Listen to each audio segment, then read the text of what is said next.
What's up? Welcome back to my YouTube channel. I'm Anthony Al. Today's gonna be like a one-on-one conversation type ordeal. Like, I just feel like my life experiences currently that I'm going through right now, like a lot of people have either like went through them or currently going through them. I kind of want to share that, help motivate and let you know that you're on the right path. Today I kind of want to talk about like standing firm in your decision, even if that means standing alone. Like for me right now, that's this whole engagement process. I've been getting prepared to propose to my girl. We've been together almost 7 years. It'll be 7 years next week, Wednesday. We met in college. I literally met my best friend. Like, we've been through so much, the good, the bad, the ugly, and there's nothing like meeting your soulmate.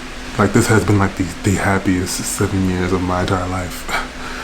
A lot of people be like, oh, you haven't proposed yet, or what are you waiting on? And all the pressure of, you know, like her family or her father, or, you know, when y'all getting married, or that sense of weight that I feel like guys never really talk about out loud. I think people forget that just as well as she's waiting on me to propose and has been waiting for almost 7 years, so have I. She's waiting for me while I'm waiting on God. And a lot of people don't understand that. And a lot of people don't understand how to wait in this space. Throughout this entire process, I've been feeling like really, really lonely because I can't talk to her about it because I don't want her to know that I'm proposing, obviously. And you reach out to friends and talk to friends about it, but you kind of have that sense of feeling that they don't completely understand, but they're, you know, helping in the ways that they think that they can, and you're grateful for it, but you still feel lonely. And it's like, I've been in this space waiting on God, like waiting on God, like, what do you want me to do next? And it's like, I'm getting engaged too. You know, I think the world and people forget that the woman's not the only one getting engaged. Like, I'm getting engaged too. Like, I found the love of my life and vice versa. And I want to sit in that space as well. And I feel like men get forgotten about in the prep stages of it all because society paints this beautiful big picture of just celebrating the woman and forget about the man. And, you know, it's been lonely here. It's been like these last few months, like before I moved here, like, you know, we were living with my dad and my sister and my nephew, and just kind of losing our mental state of mind, living underneath that roof. And, you know, we almost didn't make it when it got at its peak. And from a place of pain, like, I had to design an engagement ring from this space.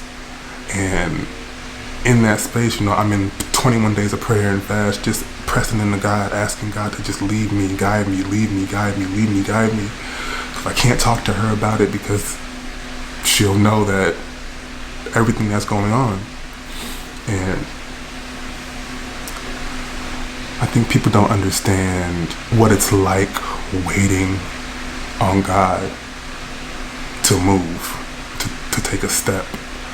And when you're here, it's lonely. And, you know, I want to get married too. And it's like, it's crazy to think that society will put this level of pressure on you. Family will put this level of pressure on you that makes you question, well, am I hearing from God? Am I doing the right thing? And I don't want to do it prematurely. I said, all right, I'm going to be obedient, Lord, and I'm going to do what you say. And that first step of being obedient was moving from my dad's house to this apartment and just seeing God work instantly. Like, we were about to lose our minds. Like, this relationship was about to be over for a second. And instantly moving here, just feeling that weight gone. And my girl in the process started therapy, and just seeing the transformation in her for only 1 month of being in therapy, I can't help but just say thank you, God, because we weren't gonna make it if I wasn't hearing, if I did not press into God. In that 21 days of praying and fasting, I just kept on feeling God tugging me and pulling on me, saying, this is how you will stand firm as a husband. This is how it will look as a husband, and you will lead this relationship as a husband. And I just kept on taking that, and it was fueling me. No matter how hurt I was, no matter how many nights I cried, no matter how much I felt like I was alone. And just to see the outcome right now